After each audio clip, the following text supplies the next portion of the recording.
Bienvenidos al laboratorio del joven deportista. Hoy os mostraré mi estudio de un largo periodo, 4 meses, sobre cómo desarrollar las capacidades físicas de un deportista mediante prácticas, entrenamiento y sobre todo evaluación. Para ello os lo voy a presentar todo en 5 estaciones, o también como lo llamamos nosotros, experimento. ¿Te animas a verlo? Si estás aquí es que te has querido adentrar hacia la aventura. Por eso, esta es la estación número 1. Vamos a hablar sobre la valoración de los fundamentos y las capacidades de movimiento de nuestros deportistas. Para ello, vamos a establecer en primer lugar un objetivo muy clave. Estudiamos y valoramos a nuestros deportistas de forma previa antes de entrar en rendimiento para así poder detectar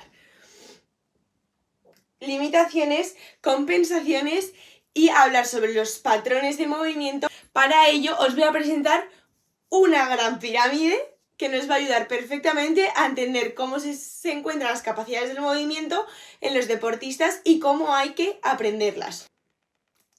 Esta pirámide del movimiento podemos ver como en la cúspide nos hablan de las habilidades, de la técnica y la táctica de los deportes más específicos.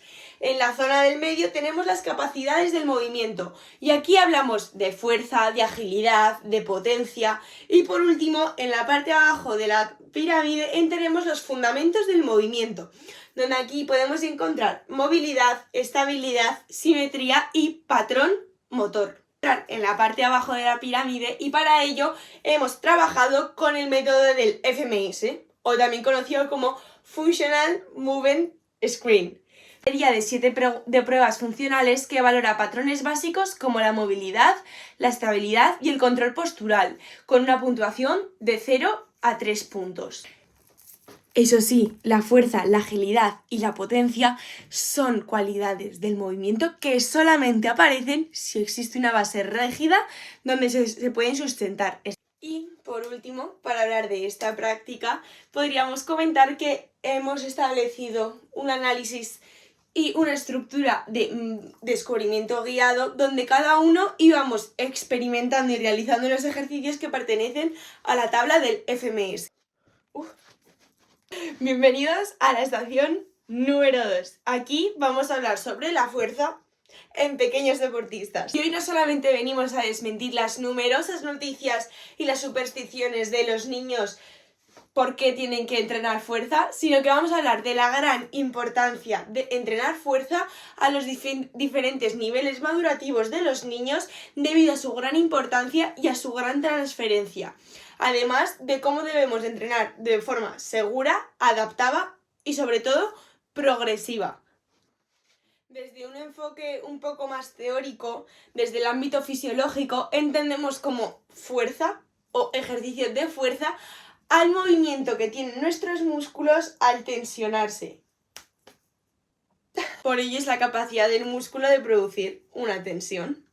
En la práctica trabajamos en base a diferentes ejercicios siempre relacionados con una resistencia, como podría ser el peso corporal, la utilización de mancuernas o de barra con los discos o también de balones medicinales. Siempre y cuando priorizando el patrón motor a la cantidad de repeticiones o la intensidad. Sin duda, uno de los aspectos claves que tenemos que tener en cuenta antes de recomendar un entrenamiento de fuerza siempre va a tener que ser la edad biológica, tener en cuenta el pico madurativo en el que se encuentra nuestro pequeño deportista y sobre todo la experiencia previa. Sobre todo teniendo en cuenta que a las edades tempranas la fuerza favorece a esa conexión neuromuscular. Estación número 3. Aquí vamos a hablar de saltos y pliometría. En esta práctica vemos el salto como una habilidad motriz básica, fundamental para los deportistas.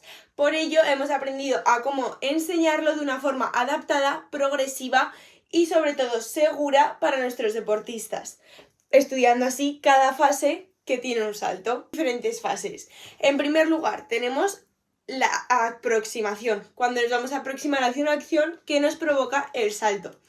Luego, en segundo lugar, tenemos lo que denominamos como despegue, donde se hace una flexión de caderas, rodillas y tobillos para impulsarnos hacia arriba. La fase de vuelo, que es cuando nuestro cuerpo se mantiene totalmente en el aire, y la fase de aterrizaje, donde nuestro cuerpo es capaz de amortiguar y volver a sentarse sobre la superficie. Término de pliometría. ¿Qué es esto? Es la capacidad de adquirir una potencia. Por ello lo podemos ver recurrentemente en los saltos.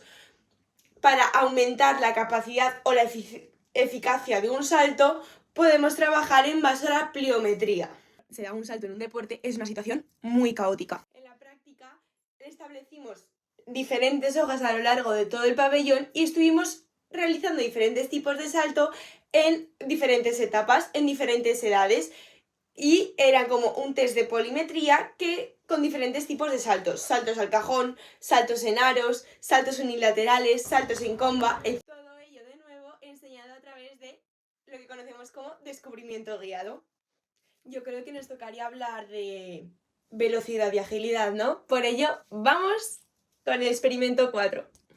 Entendemos como la velocidad y agilidad como algo un poco ambiguo. Por ello, la agilidad es la capacidad de moverse rápido, dentro de unos límites denominados espacio-tiempo. Además, la velocidad es multidireccional.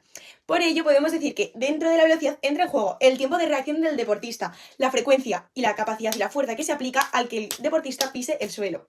Y sobre todo, muy importante, para conseguir una buena velocidad necesitamos tener una buena técnica de carrera.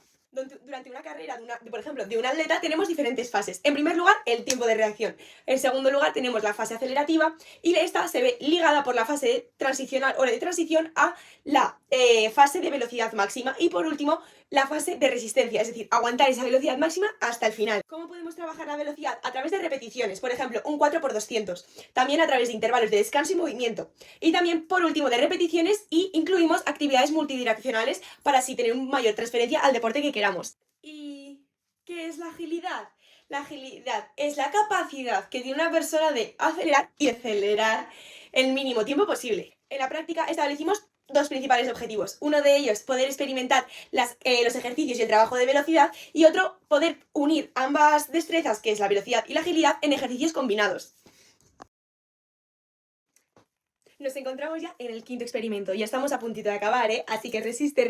Vamos a hablar ahora de resistencia y desplazamientos. Nos vamos a centrar principalmente en la resistencia y los desplazamientos en deportes colectivos.